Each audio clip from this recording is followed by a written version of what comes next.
Hi, I'm Hina Siddiqui, and you are listening to the Corporate Life Podcast. We are in season 3, where every life is a movie and you are the star of yours. So step into the spotlight, the world is watching. Every life is a movie, and today's story is one that blends grit, grace, and disruption.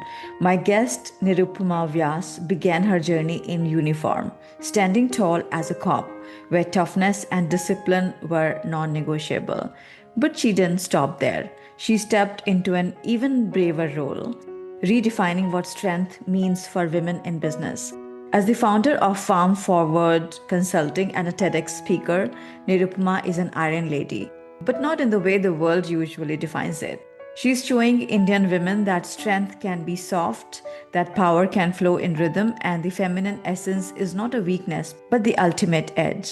In this conversation, you will hear how she transformed her own journey, why she believes business should be a dance between feminine essence and masculine action, and how she's rewriting what leadership looks like for women across generations, especially in India. Let's dive in. Nirupama, you were a cop. So, first of all, how did you become a cop? Well, if you see in the Indian government, there are a set of exams that we need to give. So, back in those days, coming from a family of government servants, I am the third generation government servant. So, that was the obvious choice. And I went for these competitive exams, different stages, and then you go through the interview. And based on that, they give you the ministry. So, I happened to get a ministry which was all about the security wing of government of India. And so that was the process then. But now when I go back in hindsight, and I feel that I was destined to be there, to learn the set of skills that I had to pick up and absorb and meet those people whom I had to meet, complete my karmic journey with them, and probably become a person which I had to unlearn, over a period of time to be where I am today. I think all of that falls in place. I mean, now that I look back in hindsight. Yeah, so now you look at that as karmic journey, but I'm sure that when you were just in that process that time back then, you did not know much about, perhaps you must not be doing anything much about that, like karmic lesson and what exactly you need to learn or I think I was chasing. I mean, I was in that part wherein I was forcing things to happen in a certain direction without we all, even knowing what I know now, that life has its grand plan for you and you'll be there where you got to be, where you need to be. And whatever needs to happen through you will happen. You cannot fight the bigger force, yeah, yeah, exactly. So why did you become the cop? My next question is this, because sometimes, like in our childhood, we fantasy a career like we want to Right. become this when we grow up. So did you ever Yes. think that you will become a cop once you grow up? Never in my life. Rather, my mom never used to like police officers. I mean, so probably I always tell her, whatever you resist, that persists, Yeah, yeah.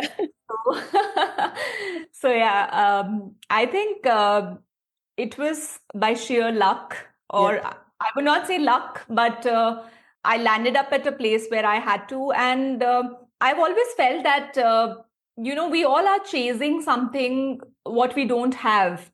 So maybe when I look back, some years ago, I was probably chasing power.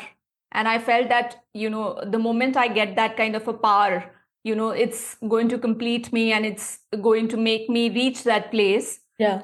And like not Superman, Spider-Man says, with great powers come great responsibilities. So Yes. yeah, I didn't know the set of responsibilities, that would come along with this thing. So yeah, I think maybe I was chasing power to fulfill me as a person. I was striving for. I mean, now that I look at a subconscious level, but if you ask me as a kid, no, it was not my dream, to become a cop or to be serving the government. Rather, I was happy playing and, just being around with other kids that time. Yeah. Yeah. Pretty Okay. much. I can say one thing that this role is like most people would not connect with feminine essence or power. So it's Correct. feminine flow, right? So it's interesting that being in that masculine role for a while, and now what you're doing is exactly opposite because it's more about nurturing and supporting Nourishing. Yes. entrepreneurs. Yeah. So this is very nice and interesting. And you've said it very rightly that we have to be where we need to be in that journey because we need to learn certain things that we don't even know, like why are we learning those skills? Because these skills are going to give us some foundation or some tools that we would need later on in our life, which for Absolutely. the bigger purpose in life, right? Absolutely. I think the structure and the discipline that I have for my business, that was in the budding stage, in those days. And when people ask me, hey, how are you so organized? And I don't know, that's probably a latent skill that I had picked up, Mm. from there. So all the people who say that, oh, my life experience has gone waste, because I did something and then I am doing completely diametrically opposite today. I mean, it's never like that. Yeah. You just keep on acquiring little by little those skills, that mindset, that way of being. And even you start shedding a lot of things. It's not only acquiring, but it is also shedding a part of you to become who you need to become, who you're wanting to become on purpose. Yes. So probably those were the skills that I had to develop out there. Yeah. Yeah, And in entrepreneurship, you need a lot of skills, and you pick those skills from different parts of our correct. life, right? So then I think it makes sense, a lot of sense in other things. For example, if I share my story, it started Yes, like I was a tech person, like I did my MCA, and then I did a lot of courses back then, like lots of correct. software things and Right. development and tools. And then I realized that okay, it's not for me and I'm not a technical person in my heart.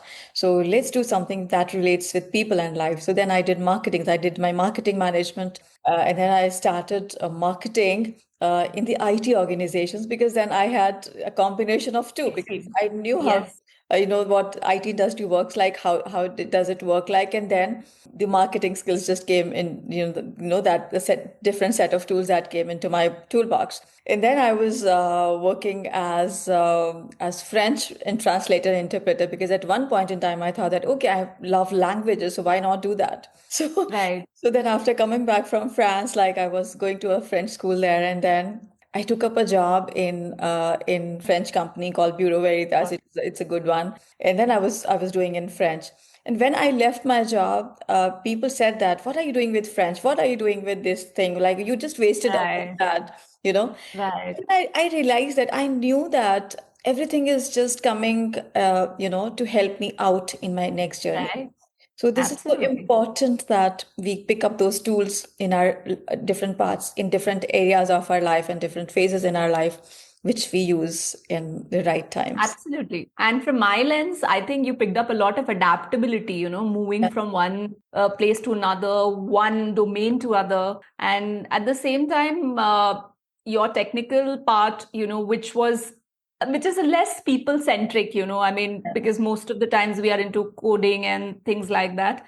Your marketing would have actually brought the people skills, which Yes, were yeah. not there in the technical part. And then finally, the versatility, of learning another language. Mhm. So that all of that comes so much handy, especially when we are building a business. So Yeah. uh, Yeah. all It of that all is the came person in the together. making. Yeah. Correct, correct. And now, as I'm working with IT CEOs and like tech CEOs, founders, and all that, now I know their struggles because I have been there. I know like there Yes. are certain very specific problems and challenges and logical part, and then they have to soften something out there. So I think everything is just so divinely orchestrated in the right times, in the right way, in the Absolutely. right degree and quotient that we can't even think of that. Yes. And if we try doing it our own way, we would probably never be able to Never. understand the equation. Yeah, absolutely. I 100% with you on this. Nirupma, let's talk about your turning points where you left that career and dedicated yourself to helping the women entrepreneurs. So I would say there was not one turning point, but there were a number of turning points that happened. So if you ask me, initially, my whole idea of leaving my job was probably I didn't belong here and I need to find something else, some other place where I belong. Uh, I initially started with helping working professionals like myself, to build a business along with their job, because I felt that there are a lot of business coaches who help entrepreneurs, but there are very few who understand the psyche, mindset, and the way a middle class person is, raised. And because they're always told that, hey, you need to get good grades and pick up a job, and then eventually that entire cycle starts, take up a car, take up a house, build a family, things like that. So I was thinking that how can you actually put your entire thing at stake and start something new, which you've not been conditioned to. I mean, there was no manual, when I started out, and I could say that there were very few people, who were doing, especially coming from a very formal structure. So one part was wherein I started working with professionals, and I understood, what were the challenges that they faced, and they were similar to mine, and that thing went on. And while I was helping them with the skill systems and strategies, I realized that the mindset piece was missing. Yes. So the second turning point was when I entered the world of healing. Rather, the world of healing came to me, and I understood that merely with the external part, you just could not turn the needle. Business is essentially the reflection of the CEO's mindset, so you really have to work on the person who is, there taking everything into its place and ensuring that things happen in the right manner. So that's where I realized that more than learning new things, it was about unlearning, letting go of those emotional wounds, blocks, money blocks, that are actually stopping people to move ahead in their journey. Exactly. And I was my first client because you try out everything onto yourself first. And when it reached out to others, and I found that ultimately it's just not you who's the proof of pudding, but there are others who are, showing similar results. So that's where my confidence into what I was doing solidified. And I realized that just giving people more is not going to help, because as women, we have a very different, we are created in a very different way. I mean, our bodies don't work in linear form. I mean, it works in cycles. So many stages, in our life, whether it is pregnancy, whether it is postpartum, postnatal recovery, perimenopausal stages, menopause stages. I mean, you cannot give a one size fit all, to everyone. Yes. And that's where understanding the woman body, understanding the hormonal changes, that they go through, understanding how their emotions are not in their control. The feminine part of the business generated earlier when I had started, it was the masculine part of the business, which was all about structure, discipline, community, all of that was going on.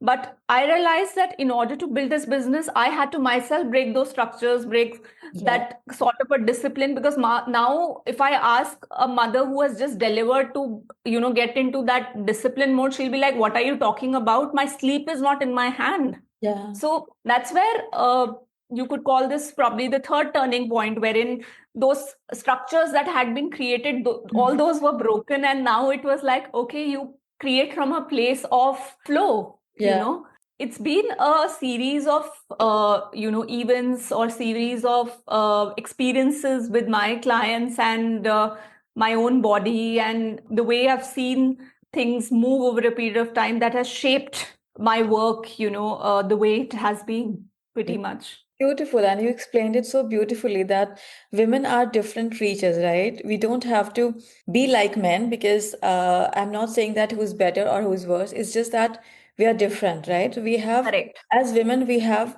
different superpowers. Like we have the superpower of receiving. We are the vessel, and the man is a channel. Provider. Yeah, Yeah. provider and protector. And we can learn a few of the masculine. Learn means that we can nurture some of the masculine qualities Correct. in ourselves. But then we can also leverage the feminine qualities that are already there and that have been there, but then we have forgotten them because Correct. as a side effect of growing up. Like I would also like to add it here that women like have that collective psyche of being so much responsible for things and taking all the burdens on ourselves and not taking support from people and just trying to do it everything on our own. So this is basically the cultural thing also. And Yes. I love that when your mess becomes your message, it's like, of course, you are actually helping yourself, but then everybody is being helped in the process. Correct. Yeah, so this is interesting, and you talk about building a business in your natural rhythm. What does that look like in practice for women entrepreneurs, especially in India? So first of all, let's understand what does natural rhythm mean. You Yeah. know, like when before we talk about building a business in a natural rhythm. Since my business building is more around women, so I would talk about natural rhythm for them. So it could be as simple as understanding your biological clock, Hmm. understanding how your body works, understanding your prime time. Like for me, my prime time starts post 12 noon. No matter how much I try in the morning, nowadays it doesn't work. I mean, I in my school days, college days, I used to be a morning glory. I mean, that was a different thing altogether. But now my body is telling me that, hey, in order to function well, you need to take that slow morning, Hmm. give that time to your own self to probably do nothing Hmm. and be with your own self. So understanding what is your prime time, understanding how your body responds in different phases. Like if we talk about women, we have different lunar phases, Yeah. and it starts with our menstrual cycle, wherein we are bleeding, and that is the time wherein a woman's body is the weakest. Our emotions go up and down at that time. So ultimately, understanding that you don't need to get into a work wherein which demands a lot of creativity, or which demands you to take huge decisions Hmm. at that time. That could be a time for you to rest and maybe reflect on certain things that you're doing in your business. So that's your menstrual phase. Hmm. And I remember there was a time I used to play matches or run marathons Hmm. during my periods, but I realized that that's not what is serving my body. And maybe I'll do gentle exercises like yoga or going for a walk, but that's me attuning to my body and understanding that what is my body asking me to do. Hmm. Then after the menstrual phase, when your estrogen level starts increasing, comes your follicular phase. Your follicular phase is wherein your creativity, your energy, your stamina, that starts increasing. Yeah. And that is the time wherein you can actually start doing that brainstorming part, in your business. You Hmm. can start getting into the creation of new projects. If you have to get started with some new collaborations, that's a very great time to get started on all of those things. So you are understanding your body, and you're understanding that what is your body naturally asking you to do. Yeah. Then after your follicular phase, the next part is the ovulation phase, wherein the egg is essentially formed. That is the time your estrogen is at its peak. And Hmm. when your estrogen is at its peak, you are actually in a very good place to socialize, Wow. network. People say that you should be pitching, at Yeah. that particular time, because you are unstoppable. You are creating your business pitches, your, sales calls Yeah. around that part, because your body is naturally supporting you to shine, to move around, and just be in your best self. Finally, we have the this one luteal phase, wherein again we have the progesterone, that is increasing.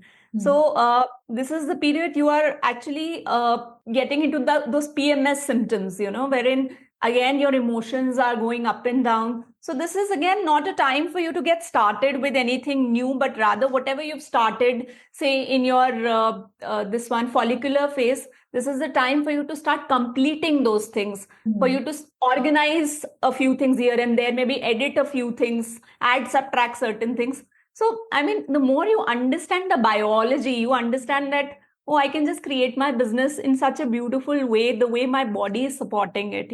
I love that the way you just explained it all. It's basically when you learn your own body, when you know your hormones, what is the best time to do what, because there are different Correct. activities that we'll be doing in business. Like we'll be doing some kind of socializing, like where we are pitching our offers to people. Networking. Yeah, Yes. networking, and we'll be creating content. Have to be creative, creative at times, where new Correct. project ideas or new projects, thinking about that, brainstorming, heartstorming. And then if you understand your own hormones, it makes it so much easier, and it actually complements it. I mean, each Yes. stage You're you going in alignment with it, you yeah, know? yeah, yeah. You can make the most of every stage of your natural rhythm. This is so Absolutely. beautiful, and this is what looks like in practice for women entrepreneurs. Yeah, I mean, like the way you said that femininity or the feminine self, is something that is our default self. But Hmm. over a period of time, we have learned to become more masculine because Yes. society expected us to be in a certain way that you have to run, you need to hustle, you Yeah, need to work against your biological clock. yeah, So we have just forgotten all of these things. Rather, I was reading a statement yesterday that feminine is default, but masculine came as an aberration in our system. oh, You really? know? Okay. Yeah, Yeah. interesting. So it's just about, reconnecting with your bodies. It's just about understanding that what it is that my energy levels are trying to tell me, Yeah. what it is that, how much stamina do I have in my body. Mm. And the more we are cognizant of all these things, the more we are listening, the more we are trusting our body. I would want to use the word trusting our body, because sometimes, we try to give a lot of importance to the intellect. We're like, oh, we've learned so much, we know Yeah, everything. I mean, there's nothing on the surface, no, that says that anything is wrong, but your body is like, oh, it's withdrawing, it's mm, dormant, it's a little heavy, it is telling you, hey, please don't do that. But mm. we're like, no, no, no, this everything is all right. Why should I listen to it? And I'm really wanting the women to actually keep your intelligence aside for a bit and start listening to your instincts, to the intuition, Yeah. because the decisions that you take from your gut, they are the best decisions, Yes, and you may intuition not is never realize it in wrong. that moment, Yeah, but yeah. eventually you would. Yes, yes. Intuition is never wrong. And our bodies are like it's a subconscious mind. So whatever it's just telling us, it's so important to listen to us. But the problem is that most of us don't know how to be still, how to slow down, and how to listen to our body. I mean, that needs a lot of awareness. Correct. Yeah. So when you listen to your body, then only you can gauge your hormones, like how you're feeling at that time. And one more thing Right. I would like to bring up here is that in our cultures, like emotions are not given much importance. Like there's more of Yes. survival, there's more of like you have to do this, do that, and even our in our family, people don't ask about like how are we feeling. Are you hungry? Do you need to sleep? Yeah. Do you need to do that? But then how are we feeling? Nobody asks that. And in fact, that Yes. was something that when I was doing my own healing, and of course, that's a constant journey and it never ends. So I always think that I just stop now and I say, how am I feeling? And then when I start reparenting myself, like, the kind of mother wounds we have, the kind of father wounds we have. So then Yes. we start reparenting ourselves, and then we start talking to ourselves like in a very gentle way, in a very kind way that, okay, how are you feeling? It's okay to feel bad. It's okay to feel angry. We're more compassionate to our Yeah. inner child, than we ever were. I mean, Yeah. all these years, we were just probably one of my mentor used to say that you don't require an outside person, to beat yourself up. You are only doing so much of self-depreciating talk each and every day to Yeah. your own self. And the way you treat yourself, you would not even treat your best friend like that. So I think the moment you beautifully mentioned, you reparent yourself. I mean, you nurture yourself, you take care of yourself, you mother yourself, you become a father to your own self, bringing, those kind of protection, safety, security to yourself. And I think it actually starts with having a beautiful relationship with your body, Yes. because most of us don't have a relationship with our body. I mean, for the longest time, we just take body in a default setting that, okay, it's fine. What happens? And we don't realize that our body has been there with us since our first breath. I mean, ever since we got into this world, and it has allowed us to go through everything. I mean, all the traumas that we went through, all the pains, all the suffering, all the good times, bad times. The body has been there with us, and it has endured so much. Yeah. And the moment, we are one with our body, it's such a beautiful thing. I mean, sometimes the diseases that come in the body, they are coming first at an emotional level. I mean, most of us have awareness about the psychosomatic diseases. Your body is guiding you much before your mind can actually comprehend, much before your mind can make head and tails of what is being said. Nowadays, I find that after 2 days, I will get to understand, okay, my body was trying to tell me that thing that day. But we kind of underscore that body intelligence. And it could just start with a very simple thing, like, you just sit with yourself and tap into your body, and ask yourself, hey, what am I feeling today? What are my thoughts? What are my emotions? What are my feelings? Yeah. And it's a little, uncomfortable or little heavy, or maybe you might just find some tightness in your chest, or you may feel that there's something not okay with. I mean, you cannot really articulate that feeling, but there's something that is not happening. It's a time for you to pause and ask yourself, am I really in alignment with what am I doing? And on the contrary, if you find there's something giving you that kind of joy, you're so happy, it's completely easeful, and you're like, oh my god, this is giving me that orgasmic feeling, that I mean, that I'm really wanting to do. That's a clear indication that you are actually in your free flowing direction. That's the right direction for you. Yes. And everybody else may tell you that, hey, have you gone wrong? This doesn't work on the Excel sheet. This does not work in the real world. But it may not work for them. It will work beautifully for you. I mean, that's something I've been able to realize myself over a period of time. Yeah, same, same. I totally agree with you what you're saying here. It's like being women, we have been given some really interesting tools, and intuition is one of them.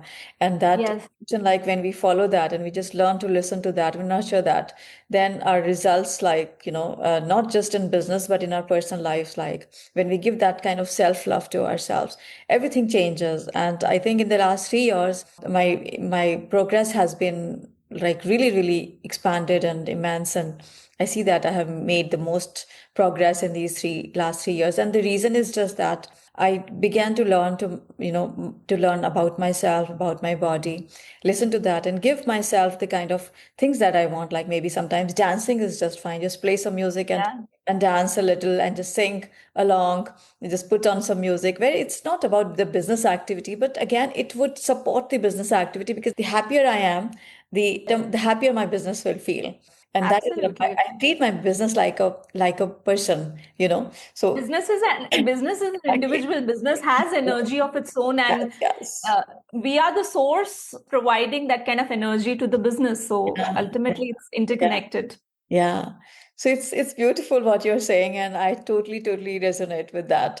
Nirupma, I read it in your profile. Business is meant to be a dance between feminine essence and masculine action. So though we have talked a bit like about that in the last sections, but then what do you really exactly mean by that, and how does it look like for women entrepreneurs in especially in Indian society? Every individual has a feminine side and a masculine side, and so does business. Yeah. So if I talk about in terms of women entrepreneurs who come to me, they would come to me for, let's say, their sales not working. Mm. But when we actually, work, and we find that, oh, there are some generational beliefs around money Yeah. that is keeping them stuck, or there are some people, giving you an example, who are working too hard compared to, what is actually required to Yeah. move the needle. So that's where we are tapping into their emotional blocks, Mm. the money beliefs, the thought processes, the feelings, everything at a subconscious level, all those bad files they are first identified, in terms of a therapy session. And then it's very important to have them out of your system. Though, all these things are in layers. You remove one layer and you Lots of find another layer coming yeah, on the surface. And exactly. it's an ongoing journey, but to whatever level, you can get aware. And the moment you can empower that person to find their own patterns, Yes.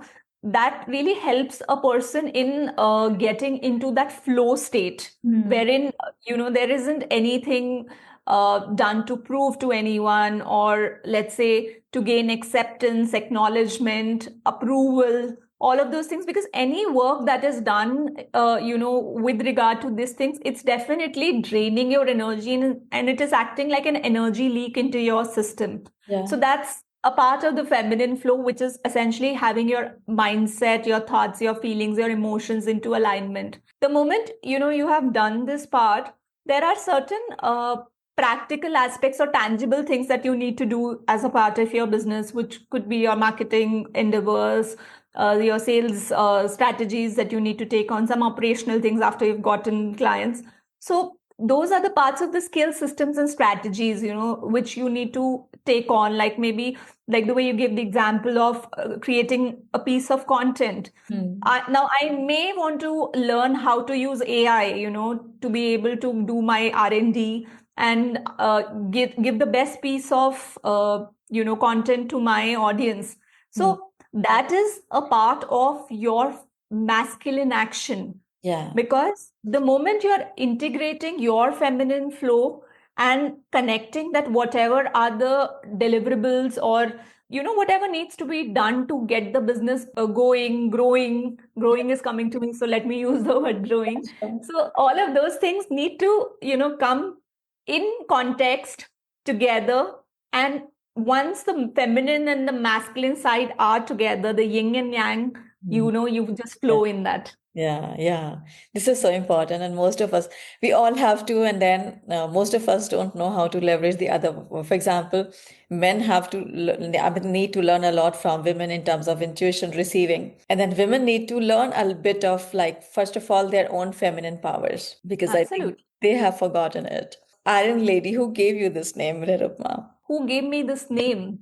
I think I got this name for the first time. Like, I had seen this movie, Iron Lady, President of the UK Prime Minister. And that movie was all around having those nerves of steel for a woman, to thrive in a man's world.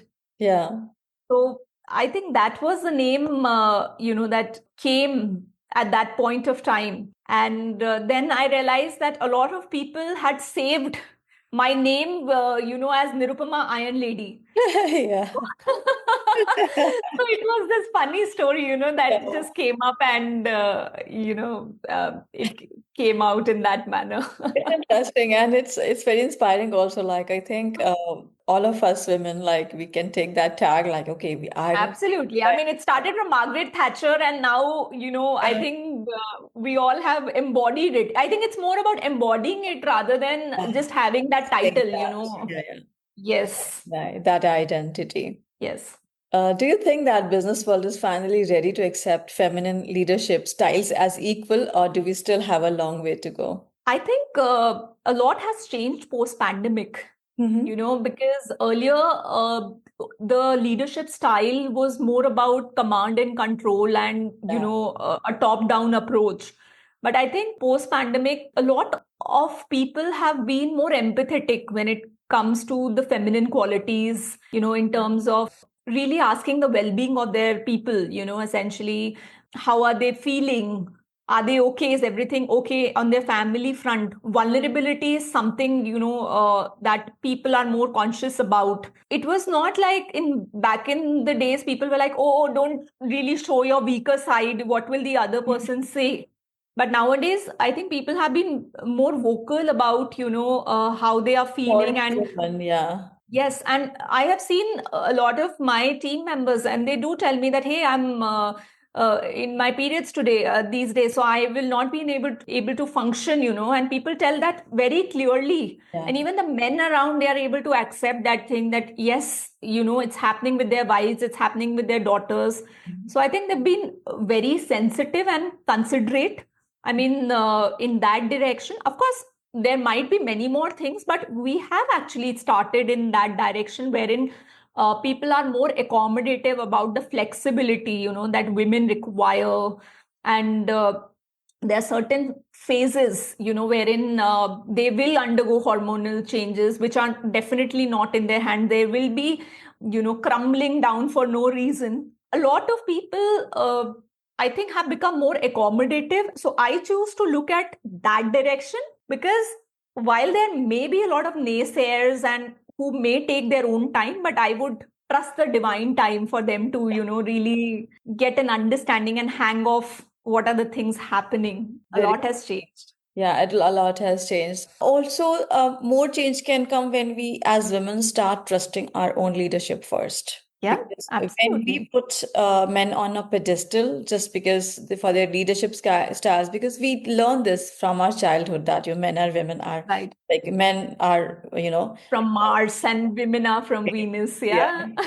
And also, like, men are more of like they are given more importance in terms of business or success or something, and women's career, like, it can be a kind of hobby or something. Now it has Right. changed a lot, but then in some parts, it's still like that's the reality for a lot of women. I think even the professions are changing with the hybrid culture coming in, like women are taking care of those responsibilities, children, household things, and yet they are very passionate about their career. Like, who About knew that we both would be talking from our drawing rooms and, creating this amazing podcast? Essentially, this podcast would reach out to so many other women. exactly, I mean, exactly. we are doing it from our comfort zone, and yet a lot is getting created in Yeah, this. yeah. So I think the work culture has also changed over a period of time. What we used to consider that, oh, if you are working in a big organization, only then, the change is happening. Mm. I mean, I think it is more intentional. The Yeah. change is more intentional at this moment. So there is, I mean, a lot to evolve. I'm very hopeful about the world today that we live in, because hopeful about the men also, because they're much more aware and more accommodative. I mean, there's so many hands-on dads these days, and if I talk about our dads or maybe our grandfathers, they were just going out and doing Yeah. that part of the work. Yeah. And nowadays, men as well, they are Helping taking in the care of the kitchen. household, Yeah. cooking and Yes. changing diapers and so many Yeah. other things. So yeah, I think Yeah. this much has changed, and a lot more can A in the lot coming more time. can change, and we need to, as women, understand more about our powers and trust ourselves and think ourselves as equals. So I think that would make so many things even more like progress more faster. Absolutely. Absolutely. Yeah. So Nirupama, tell us about the business that you do and how you help women entrepreneurs, and how can people find you and connect with you and know more about your work and work with you. I'm essentially helping aspiring and budding women entrepreneurs, build businesses using their feminine energy. That's like, the highlight, Yeah. the feminine way of building business. Yes. And I work through three things. One is the counseling part, wherein I'm actually helping them understand their emotional blocks, the mental blocks, and the different limiting beliefs that are stopping them from moving ahead in business. Mm-hmm. The second part of my work is the therapy. I'm not a therapist, but I facilitate therapy through Okay. a protocol wherein whatever has been discovered, Mm-hmm. in the counseling session, that is released through the energy science, and they are able to find their feminine flow. And the third part of the business is the business strategy part, wherein we work more on the skill systems and strategy, the masculine action. This is the entire thing which is under my company, FemmeForward Consulting Private Limited. Mm-hmm. And for all of those who would really want to build a business in your natural rhythm, you can reach out to me on my LinkedIn, because that's the place I'm most active. Mm-hmm. You can just type my name, Nirupama Vyas, and you're going to find me there. And I have a YouTube channel, FemmeForward Consulting. So you can also find the latest content out there. I think these are the two best places to interact with me, because most of the day I am at these two places. Yeah. And yes, or you can talk to this beautiful lady, she can also connect. You people to me, Sure. these are the three places. And Nirupma, I really, really appreciate what you're doing because this is the holistic work that you do. And I really appreciate that because lots of coaches these days are talking about some kind of things that is, I mean, that does not make much sense to me, though it's nice and good. I'm no judgment for anybody. But the holistic work is something that makes you stand last and that makes you like successful without hustling because this is all about enjoying the process also, not just that you reach a goal and then the next one and then they reach the goal and then the next one. It's all about enjoying yourself, enjoying your body, especially as women. It's so important that you enjoy every phase of your life and then say that you are achieving things and you feel that It's pride. pure indulgence, I Yes, tell and you. I your mean, once you indulgence. start tasting it, I Exactly. mean, you just Yeah. want to indulge more and more. Exactly. This is so beautiful. This is such a beautiful experience because I can say that from my own journey that my life has shifted in ways that I did not even imagine. Like, I one point in time I was, oh, is this life kind of possible? But then now it's so much possible, and I'm living it on a very like every single day. It's so beautiful. We are also going to include your contact information in the show notes section. People can find you there and connect with you. One last message would you like to what is it that you would like to give to an Indian woman who's listening right now who feels a bit torn between ambition and tradition? What would you like to say to that women? I would want to say, please understand your natural rhythm, because only when you understand your own self, your biological clock, your prime time, your body, your cycles, you can take care of yourself better. And once you have a full cup, you can actually, serve the people around you in a better way. And please do not shy away from setting boundaries, because this is something, I have learned a hard way, that women think that they need to be everything for everyone. Yes. Please stop wearing that superwoman tag. You cannot serve everyone. And if you are making everyone happy, then you are the person who's never going to be happy. So please set strong boundaries and take aligned actions, because only when you are knowing why you're doing what you're doing and you are taking those intentional steps, there's success is yours. I think there's no looking back. Yeah, beautiful. And it's okay to say no. It's okay to say no. Set strong boundaries. It's very powerful. Nirupama's story is a reminder that true leadership isn't about pretending to be perfect or hustling till you break. It's about alignment, resilience, and the courage to show up in your own natural rhythm. And if her journey moved you, share this episode with someone who needs to hear it. And if you're ready to build your own legacy, start by embracing the truth that your strength is already within you. And don't forget, every life is a movie and you are the star of yours. I'll see you next week.